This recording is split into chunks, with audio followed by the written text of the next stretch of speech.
Mr. Rich to call the roll for us, please, because the council clerk cannot be in this evening. Attorney Rich? Thank you. Counselor Piccirilli. Present. Counselor Bays. Present. Counselor Donato. Present. Counselor Falcoff. Present. Counselor Palumba. Present. Counselor Canellis. Present. Counselor Feltner. Present. Counselor Woodland. Present. President Sedaris. Present. Please rise for the Pledge of Allegiance. Pledge allegiance to the flag Of the United States of America and to the republic for which it stands, one nation, under God, indivisible, with liberty and justice for all. Thank you. First item on the agenda is public forum, and if anybody, nobody signed up, but there are, I think, people that want to speak, so please come up and identify yourself for the record, and under the council rules, you're allowed to speak for 2 minutes, and we do not respond to your concern at this time. We will respond a little later when it's appropriate. So anybody who would like to speak? Please.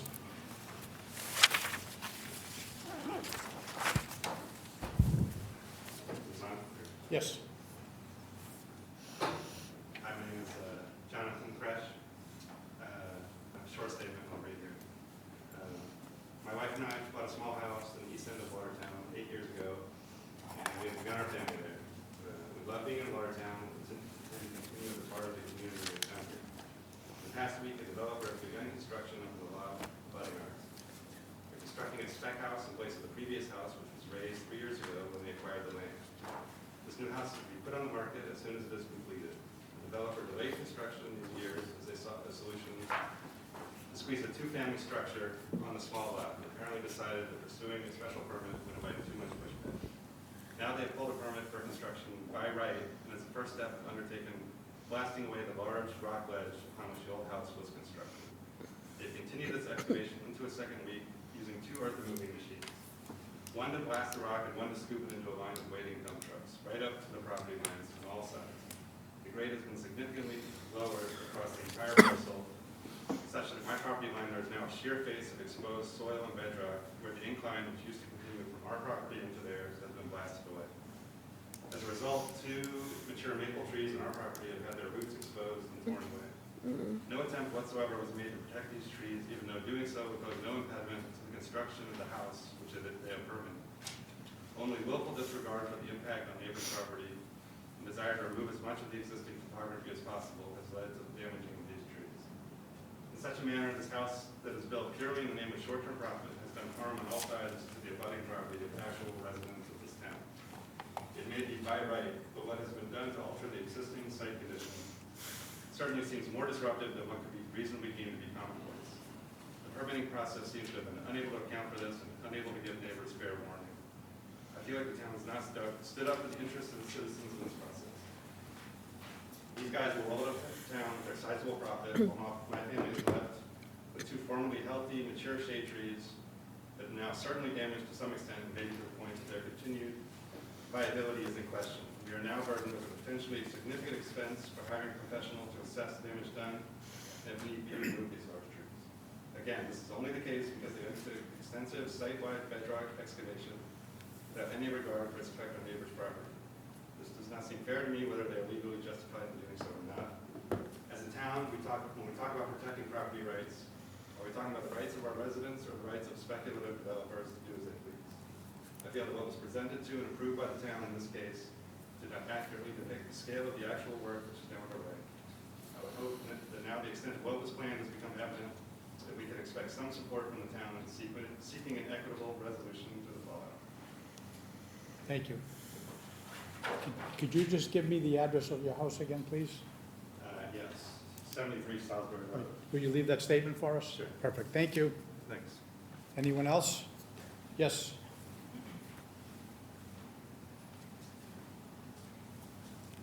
Michelle, 73 Temple Park. I'm also in a butter of this property at 71 Salisbury.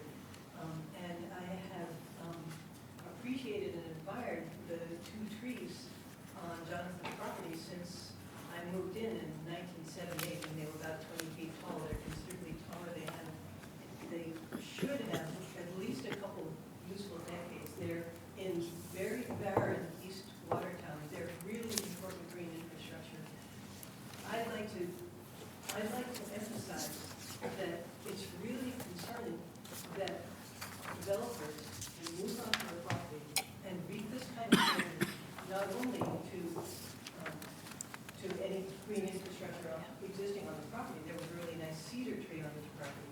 but also, not only were these two maple trees affected, but there's a screen of arborvitae between my house and this property.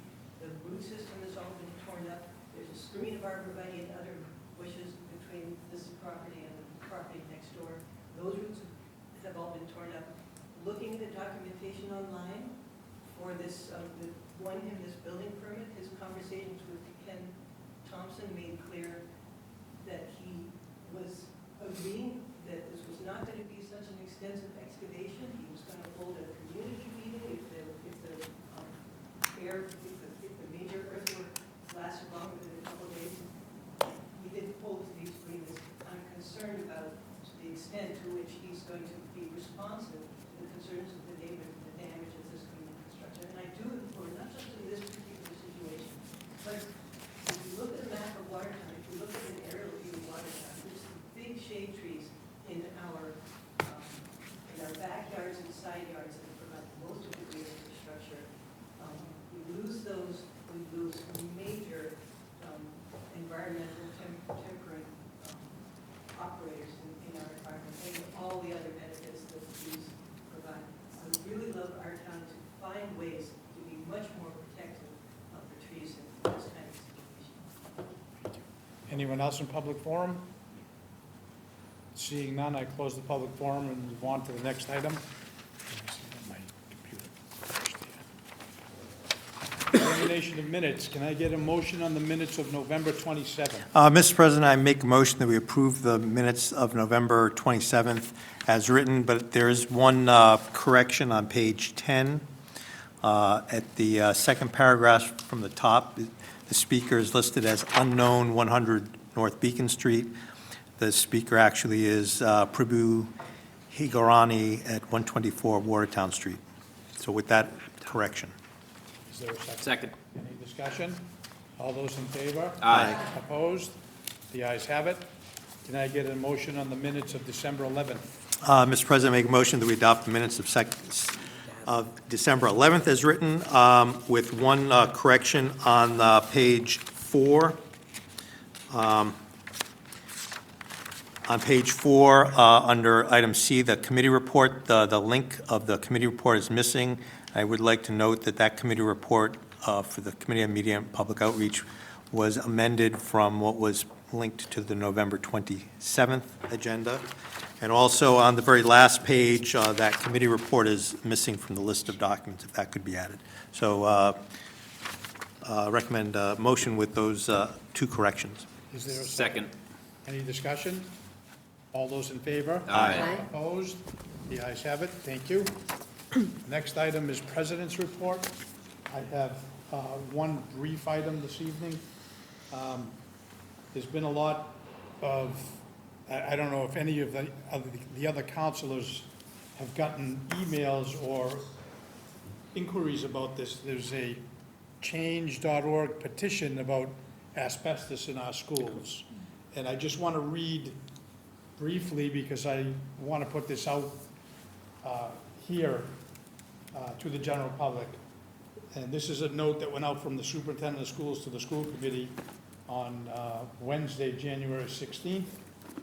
And it says that the DLS came out to Watertown Middle School on January 10th and reviewed our AHERA reports and did a visual inspection of the building.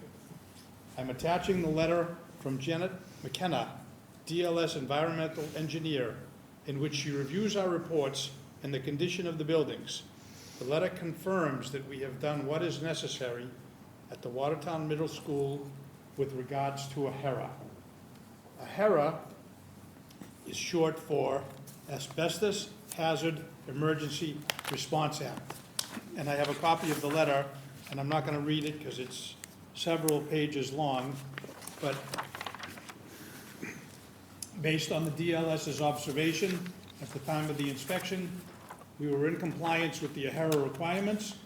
AHERA compliance is an ongoing process, and we will continue, the town will continue to update the management plan with periodic surveillance, annual notifications, trainer records, response action records, and outside contractor notifications.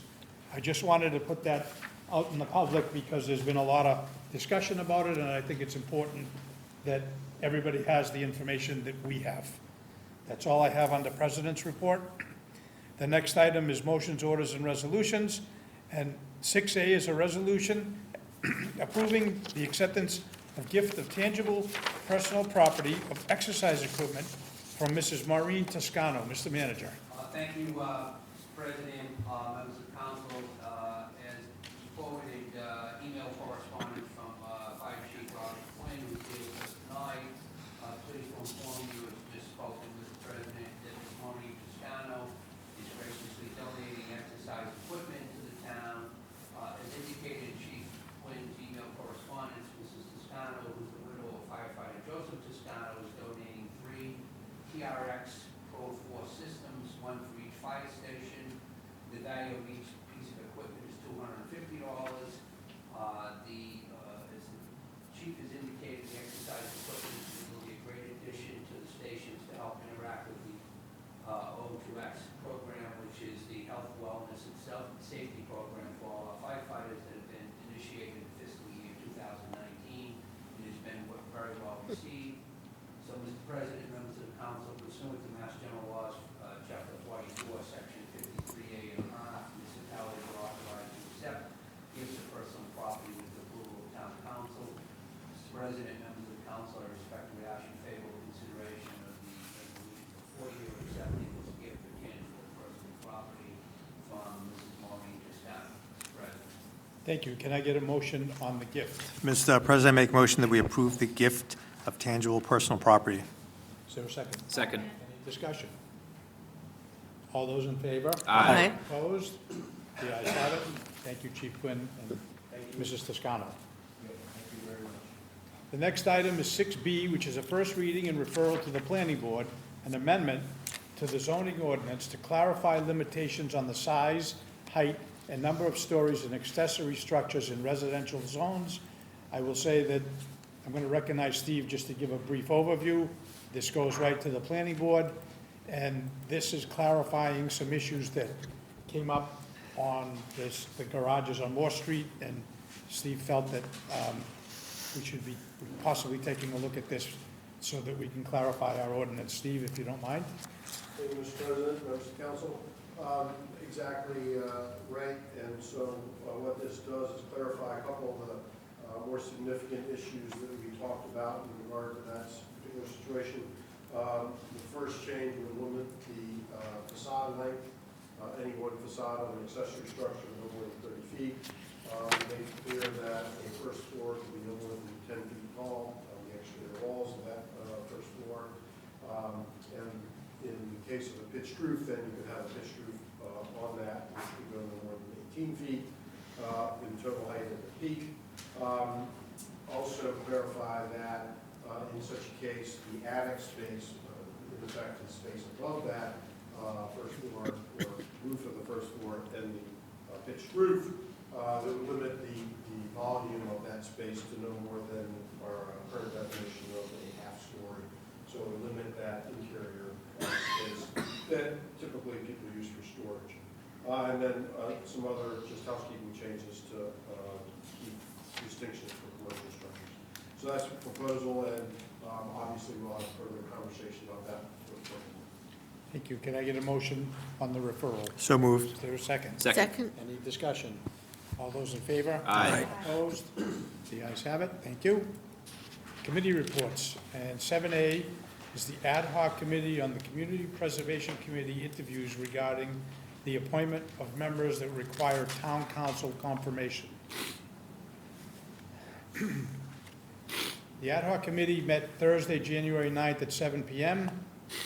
Present were myself, Councilors Falcoff, Councilors Palumba, and Councilor Feltner. Also present were Dennis Duff, Elodia Thomas, Jonathan Bockian, Councilor Bays, and Libby Shaw. The agenda was to interview the at-large Community Preservation Committee appointees. Discussion with each of the candidates included questions such as, how does your background and life experience fit with the duties of the CPC? Why are you primarily interested in serving? How do you feel about the time commitment this volunteer committee may require? What are your ideas about how a committee best functions, especially in times of conflict or competing priorities? What might the CPC initially need to get up and running? What views can you bring that might not be easily heard through our current town boards or commissions? How can the CPC engage the public to ensure a community-driven process and generate excitement about projects? All appointees expressed an interest in building a successful working CPC, commitment to transparency and public engagement, and a desire to serve more than one term. They all stated an eagerness to get started and a shared sense of responsibility. Everyone acknowledged it would take some time, training, and deliberate patience to get comfortable working together, as well as to create a strong foundation for guidelines and time frame for the first project applications. I convened the meeting at 7:03 and began the interview with Mr. Dennis Duff, who expressed his commitment to continuing advocacy efforts to make Watertown better for residents. His professional background and civic participation clearly demonstrates strengths in open space and historic preservation. He's also an active member in Trees for Watertown. Dennis welcomes a wide variety of resident views and participants, as this usually result in the best results. He focuses on making the best possible decisions, whether or not his friends agree. Dennis is retired, enjoys researching issues, and he's interested in serving more than one term. The next interviewer was Elodia Thomas. Elodia feels a huge responsibility and opportunity to get this right and feels strongly about transparency. She's eager to use her sales and marketing skills to help with engagement. She has read that it often takes a solid year to get the CPCs up and running. She's excited to serve and is particularly concerned about open space, but she will continue researching other categories as well. She feels least knowledgeable about historic preservation, yet appreciates living in old residences. Elodia hopes all the skills and talents that other members will bring to the table will make a strong working committee while fostering respectful conversations. She would welcome a kind of public roundtable to introduce CPC members to the community. She wants to hear public concerns and feels that Watertown suffers from low or uneven participation at meetings in general. The next interview is with resident Jonathan Bockian. He feels honored to serve, but also sees it as an enormous challenge, and that the CPA ballot was passed, but the CPC has to prove itself. He stated that we need the CPC to be appreciated by the taxpayers of the town, and there are a lot of moving points. He has experience in getting into an agreement versus beating someone into the dust. John doesn't really have a specific outlook or a particular goal or weight to one of the three issues, which are historic preservation, open space, and affordable housing. The first steps will be to get the CPC up and running, set up rules and procedures, and work to reach some consensus about how we will make decisions. Then we will see what's out there, hear from different groups or individuals about projects that might be out there. And along the way, educate ourselves and the public about what's allowed. John has started a checklist, thinking about the formal things CPC should do, as well as the committee workings. Like others, John loves Watertown, and like many others, he's chosen to live and stay here time and again. I echo that it is good to not have preconceived notions about the three areas, as the four at-large members will help balance the interests with the statutory requirements. He also agreed it is important to take the time to learn what people's interests are, and that it will likely take several months to figure out the CPC workings first. We will also need to be mindful of a full town calendar and requirements of open meeting law. He strongly advocates that we bring in expertise to help, including helping us to get people to be thoughtful and listen. A motion was then made to appoint Dennis Duff to the CPC for a one-year term to end January 31st, 2020. Was made by Councilor Palumbo and seconded by Councilor Falcoff, approved 4-0. Motion to appoint Elodia Thomas to a 2-year term to expire in 2021 was made by Councilor Palumbo, seconded by Councilor Falcoff, approved 4-0. Motion to appoint Jonathan Bockian to the CPC Committee for a 3-year term to expire January 31st, 2022, was made by Councilor Palumbo, seconded by Councilor Falcoff, approved 4-0. I noted that we anticipate the CBC to be able to start meeting on or after February 1st, 2019. After the appointment votes come to the Town Council for final approval, Town Clerk will swear in each member, and we as a town will set up a swearing-in date. I anticipated the interview date of Mr. Kreshkevich for the other appointed seat, which we did this evening at 6:30. The motion was made at 8:15 to adjourn, seconded by Councilor Feltner, approved 4-0.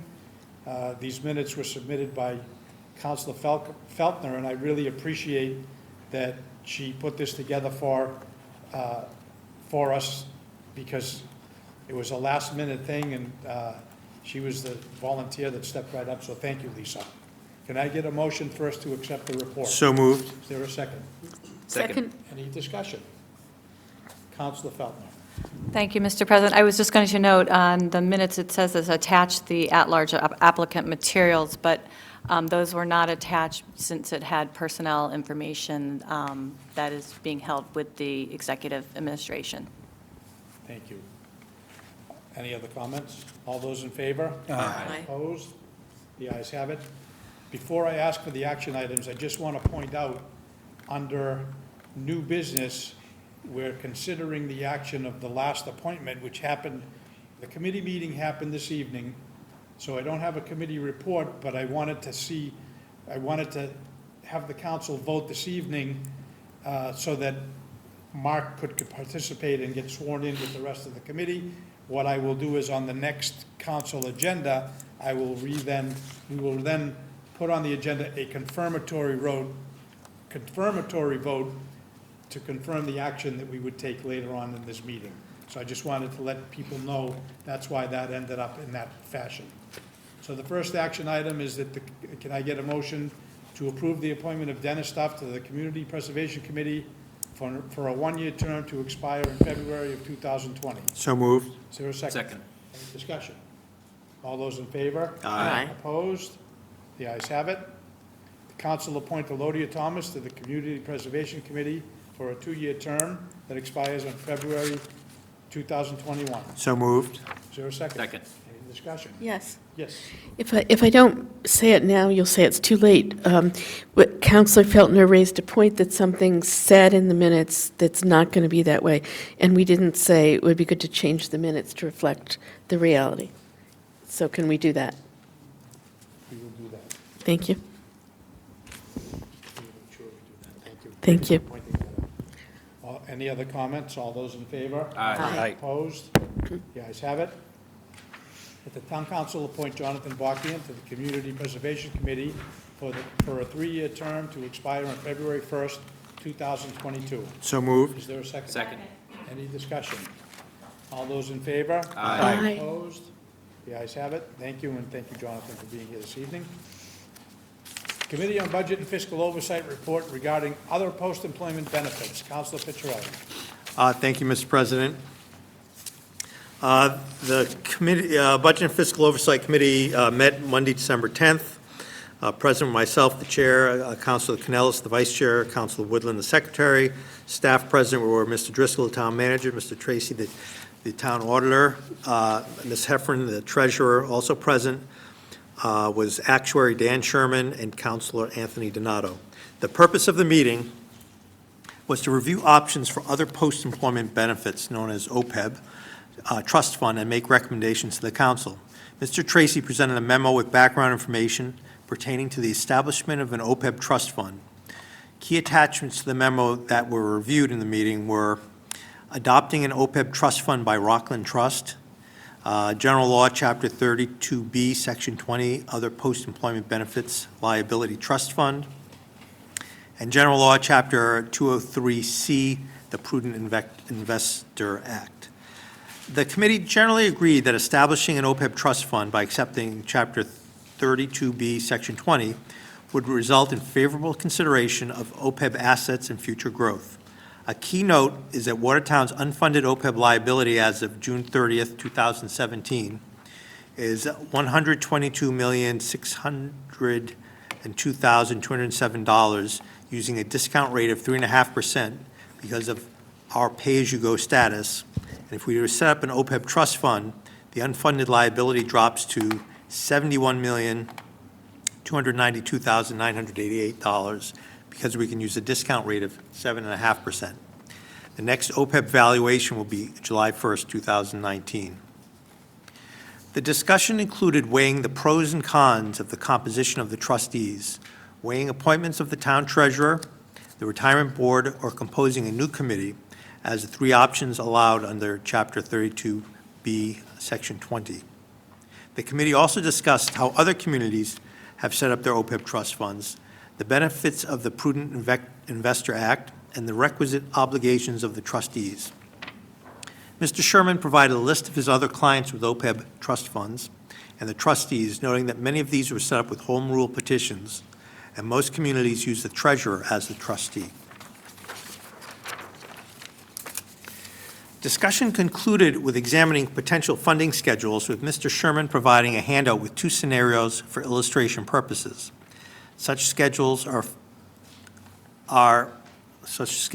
for illustrative purposes and are work in progress, subject to the 3 elementary school project cost, among many other factors, as shown on page 47 of the October 9th, 2018 preliminary budget overview. The good news is unmistakable. In 10 to 15 years, Watertown will have eliminated its unfunded retirement liabilities. Council Woodland made a motion, seconded by Councilor Canellis, to recommend that the Town Council adopt General Law, Chapter 32B, Section 20, regarding the other post-employment benefits liability trust fund. That was voted unanimously. Council Woodland made a motion, seconded by Councilor Canellis, to recommend that the Town Council appoint the treasurer as the OPEB trust fund trustee. That was voted unanimously. Council Woodland made a motion, seconded by Councilor Canellis, to recommend that the Town Council adopt General Law, Chapter 203C, regarding the Prudent Investor Act. That was voted unanimously. The committee discussed next steps. Once a trust fund is established, an investment policy statement is needed to guide the trustee in making investments. A funding plan will be developed and will be seeded by transferring the current $1.2 million OPEB stabilization fund into the trust fund. Lastly, the mechanics of transferring money in and out of the trust fund were discussed. The plan will be a vote to transfer the annual general fund appropriations for retiree health insurance and Medicare Part B into the OPEB trust fund after the annual budget is approved. Next, the second vote would be needed to authorize the treasurer to withdraw the money as needed from the trust fund to pay the premiums for that fiscal year.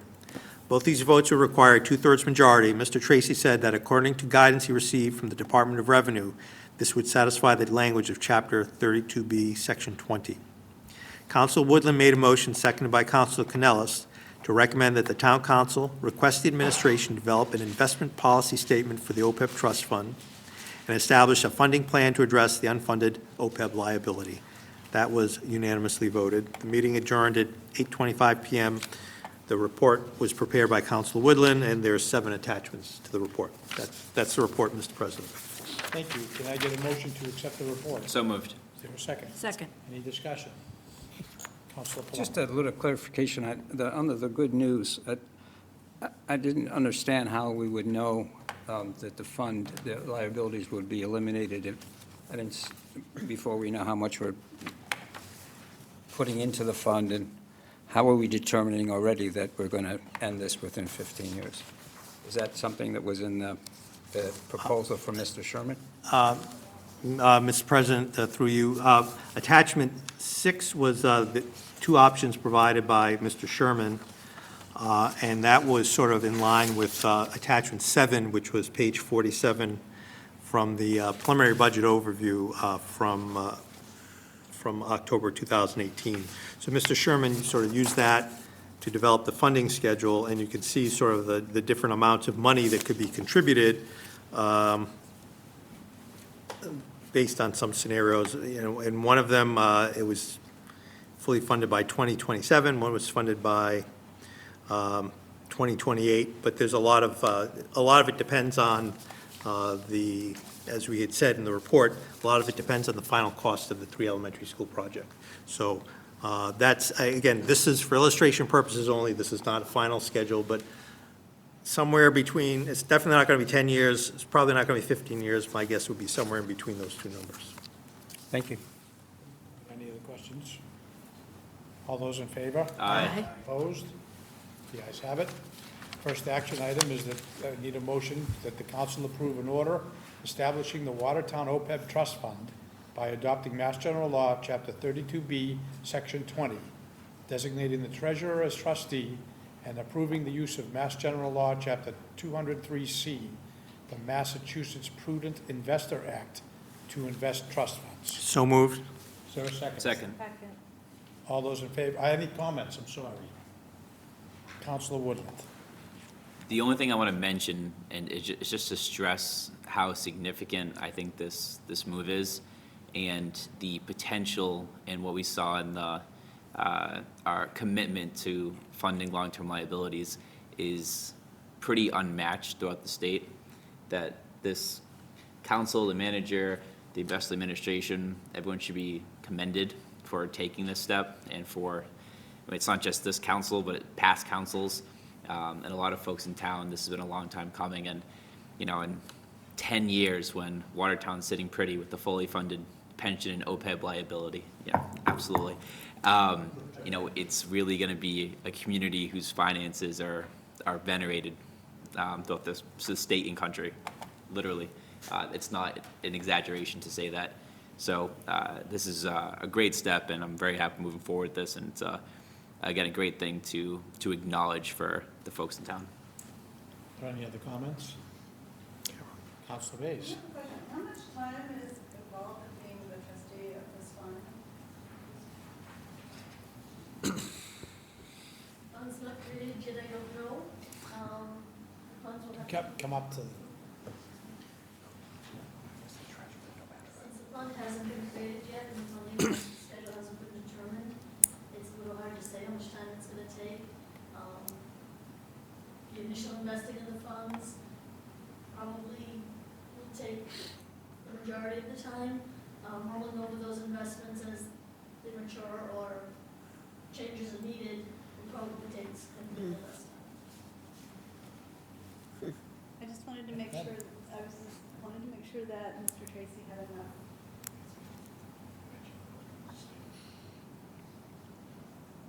Tom, why don't you? Just to follow up on that, Nancy and I have had some discussions that if the Honorable Town Council approves this, the initial money and then any annual appropriation, we feel that the initial investment we'll use will be the state health and welfare trust fund, the equivalent of the retirement system. So that's where all the money would go, at least initially for a number of years. Any other comments? Thank you, Mr. President. I just can't help but mention that this is something that I personally have been working on for 12 years. And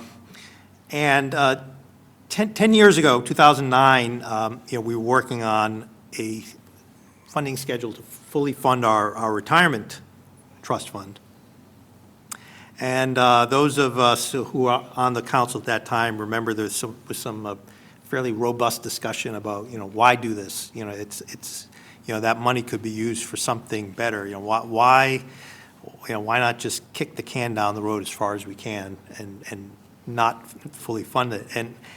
And one of the things that the vision that we saw 10 years ago was the flexibility that it would give us as a community by having, get out of the pay-as-you-go mode and having our long-term liabilities under control and fully funded. That really, most people didn't know what that meant. It sounded good, but I think when the manager proposed using the savings from having the pension fund fully funded to pay for the renovation of the 3 elementary schools without seeking an override from the community, that's when it hit home to people what having financial flexibility means. So that was back in 2009. I want to say our unfunded pension liability was somewhere in the order of $75, $79 million. So that's going to be retired next year. What we're doing now for our other big unfunded liability, which is $122 million, is we're going to do the same thing. So 10 years from now, we will have even more flexibility than we have today. So I don't know what is going to be happening in Watertown 10 years from now. I don't know what the economy is going to look like. I don't know what kind of challenges we're going to face as a community. But this will give us tremendous flexibility 10 years from now to do what we need to do to keep this a healthy and vibrant community. So, thank you, Mr. President. Councilor Woodland. Sorry, and just to look at the other side of that, we're doing this within the operating budget. There are communities throughout the state that are having their employees contribute more to this fund, or they're getting special acts so that they can tax a certain way to contribute. They're doing overrides or exclusions to pay for what we're doing within our operating budget. So we're doing this in the normal course, and there are communities all over the state that are finding other ways to achieve the same result that we're achieving right now. Anyone else? All those in favor? Aye. Opposed? You guys have it. Action item number 2, that the council request the administration to develop an investment policy statement for the OPEB trust fund and establish a funding plan to address the unfunded OPEB liability. So moved. Is there a second? Second. Any discussion? All those in favor? Aye. Opposed? The ayes have it. Next is the Committee on Human Services regarding the snow removal program. Councilor Palumbo. Thank you. The committee met on December 20th at 7:15. In attendance was myself, Chair Councilor Bays, Vice Chair Councilor Falkoff, Secretary Peter Santola, Director of Recreation, Mayor Anne Marie Gagnon, the Senior Center Director, and Andrew Companion, member of the Bicycle Ped Committee. The purpose of the meeting was to review a draft version of the 2018-2019 snow removal program based on Councilor Woodland's pilot program in the winter of 2016-17. Mr. Santola and Ms. Gagnon presented an updated proposal that incorporates feedback from the town attorney. The program connects Watertown Middle School and high school students with seniors 60 and over and disabled adults who request help shoveling their sidewalks after winter storms. The students will be unpaid but can receive community service credit. The community service component will be managed by Sandra Hoffman at the high school and Christina McDermott at the middle school.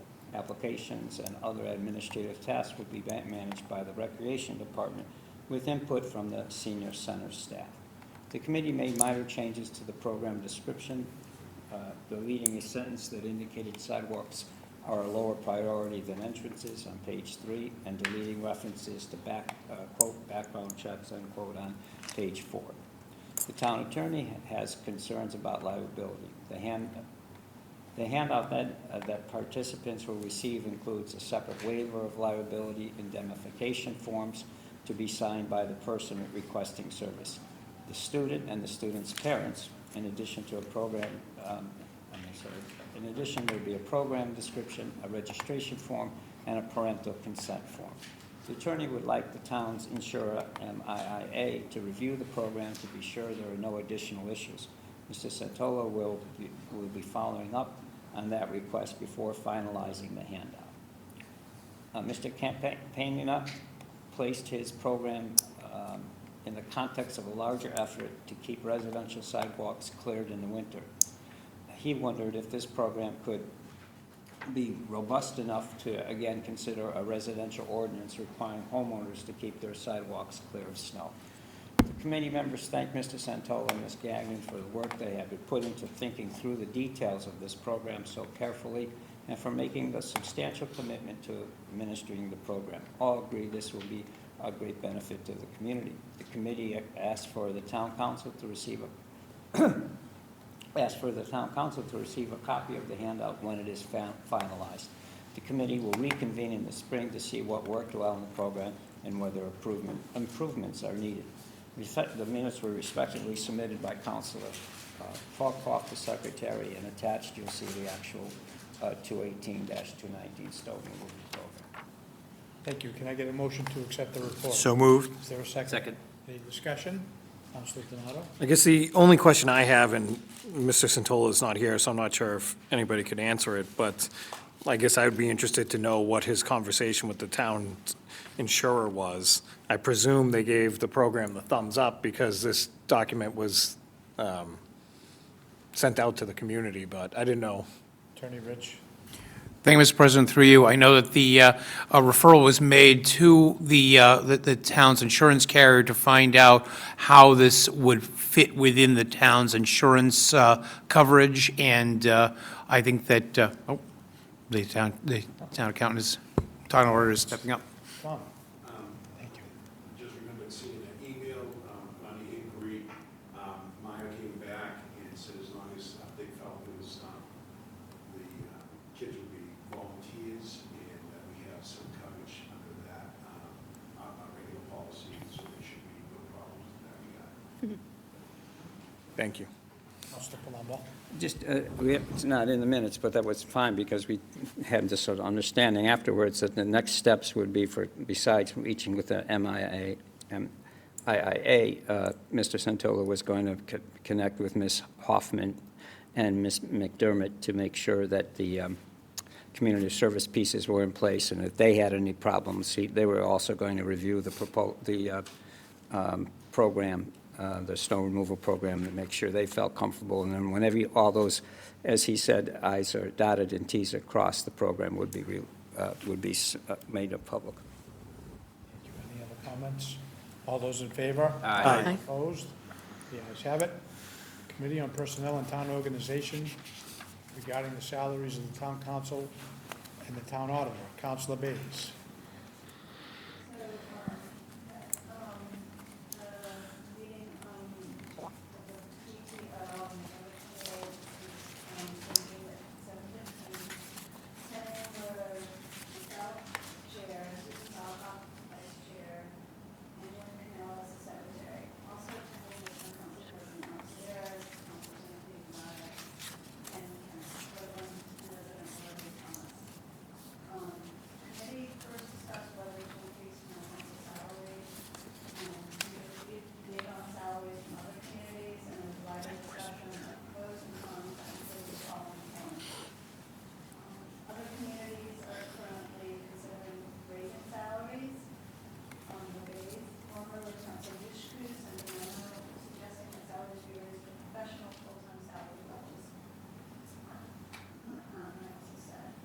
Changing the job to full-time would require a charter change.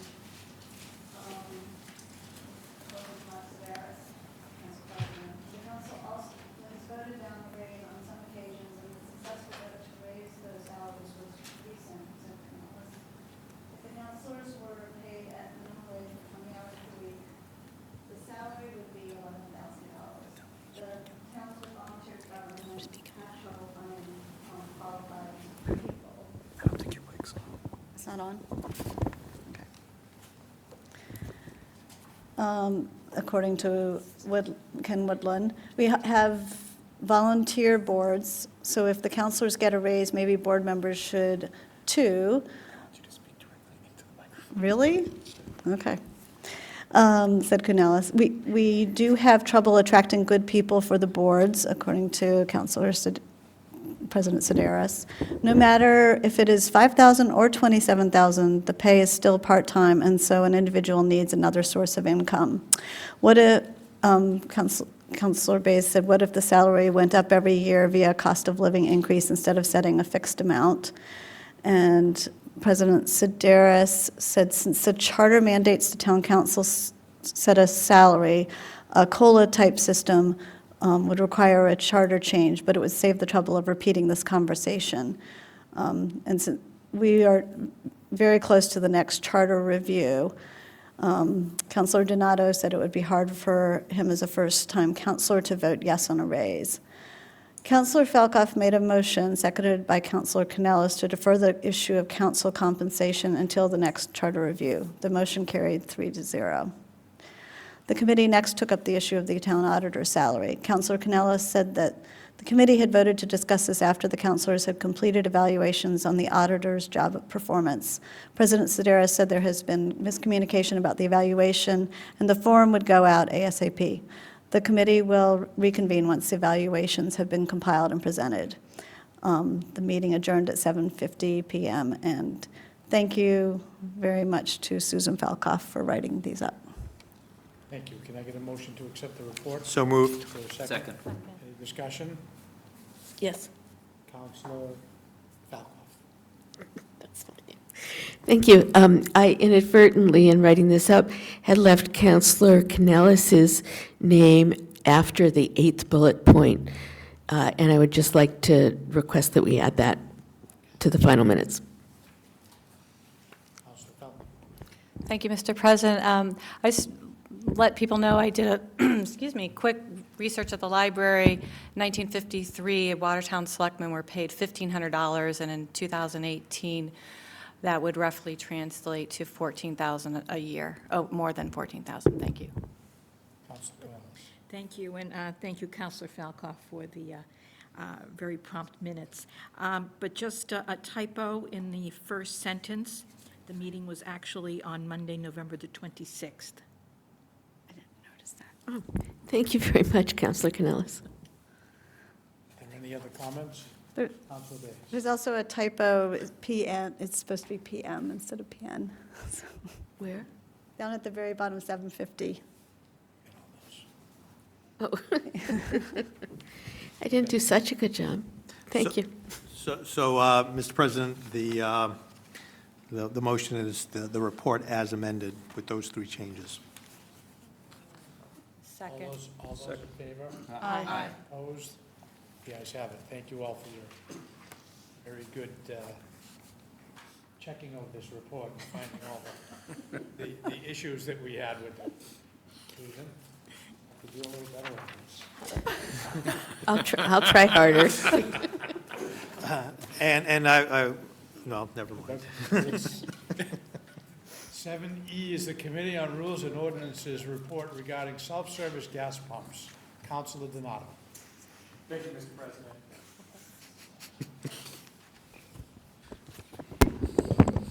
Excuse me.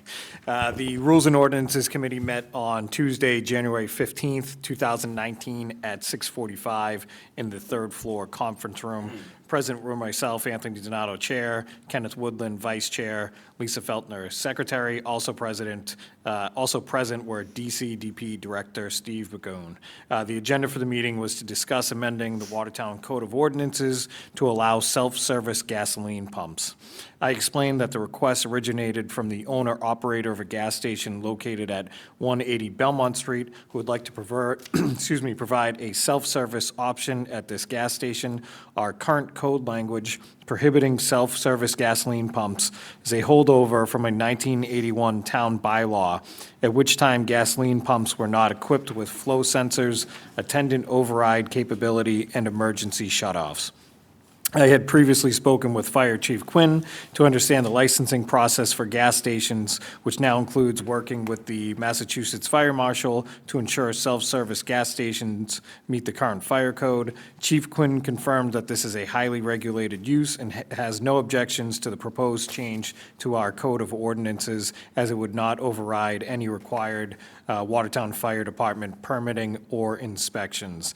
The committee reviewed 3 exhibits. Exhibit A was a memo from December 6, 2018, to make the change to the Code of Ordinances. Exhibit B was the current text of Chapter 92, Fire Prevention of the Watertown Code of Ordinances. And Exhibit C was the proposed change, which would include repealing Section 92.04, gasoline pumps of the Watertown Code of Ordinances, Chapter 92, Fire Prevention. Motion was made by Councilor Woodland to repeal Section 92.04 as presented, which was seconded by Councilor Feltner. That motion passed 3-0. And then the action item is to refer this to the full town council for a public hearing and vote. That was seconded by Council Woodland, approved 3-0. The meeting adjourned at 6:50. The minutes were respectfully submitted by Lisa Feltner, secretary, and attached to the minutes were exhibits A, B, and C, which were reviewed at the meeting. And my thanks to Councilor Feltner for a quick turnaround on the minutes. Thank you. Can I get a motion to accept the report? So moved. Is there a second? Second. Discussion. Councilor Canales. Thank you. I know that Chief Quinn has verbally indicated that this is a highly regulated code of ordinance. Do we have any documents on file that would tell us the process, especially when these gas stations are so close to residential properties? I know that this, the petitioner who actually brought this forward immediately abuts a residential property. Based on my conversation with Chief Quinn, the way I understand it is that if somebody's going to either develop a new gas station or if they're going to make any sort of change to their permitting, what they have to do is they notify the town. The town then gets in touch with the fire department, and the fire department, the Watertown Fire Department, who then works with the state fire marshal to review the plans, to ensure that they meet the building and zoning requirements, but also that they meet the regulations promulgated by the state fire marshal. So I didn't specifically have the conversation with Chief Quinn, but I would imagine that the fire department keeps copies of those, the requests, as well as the permitting process through the fire marshal. Well, since this is going to a public hearing, Yeah, this I'd is- like to have some information on file as part of this report as to what the process will be in Watertown, since we are changing the zoning ordinance. We're not changing zoning, we're changing a code of ordinance. It's a little bit Okay, different. sorry. But we are changing something that the public would have access to. We will get a copy of the fire department regulations and attach it to the packet for the public hearing when it is advertised. Thank you. Any other comments on the report? All those in favor? Aye. Aye. Opposed? The ayes have it. The action item, I don't really think we need a vote. It's a process that we have. We have to advertise it for a public hearing. We have a process already in place for that. Attorney Rich, correct me if I'm wrong, or do we need to take this action? Through you, Mr. President, the public hearing can be placed on the agenda as per the process of the council president. We will be placing it, we will first advertise it properly and then place it on a future agenda for consideration with additional information that Council Canales has requested. Thank you. New business. Consideration and action on the appointment of Mark Kreshkevich to the Community Preservation Committee for a one-year term to expire in February of 2020.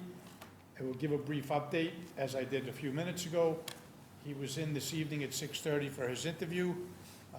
Several of the same questions were asked of him as of the previous people that came forward. The committee voted 4-0 to move Mr. Kreshkevich's name forward for appointment to the CPC committee. So that's kind of the committee report. Councilor Feltner is putting a committee report together that we can put on the next agenda for a vote. At this point, I would like I'd like a motion to approve, to appoint Mark Kreshkevich for that one-year term. So moved. Is there a second? Second. Any discussion? All those in favor? Aye. Opposed? The ayes have it, and I know I'm repeating myself, but we will also put this action item on the agenda for the next council meeting for confirmatory action. Communications from the town manager. Thank you, Mr. President. Members of council, I've got two items. The first one is related to a week from tomorrow. There'll be a forum at the Watertown Senior Center. The forum will educate participants about common scams that target senior citizens during the winter months. This winter scam awareness forum will be in conversation also with Ms. Middlesex District Attorney Marion Ryan, again at the Senior Center on Wednesday, January 30th at 10 a.m. And the second item, Mr. President, members of council,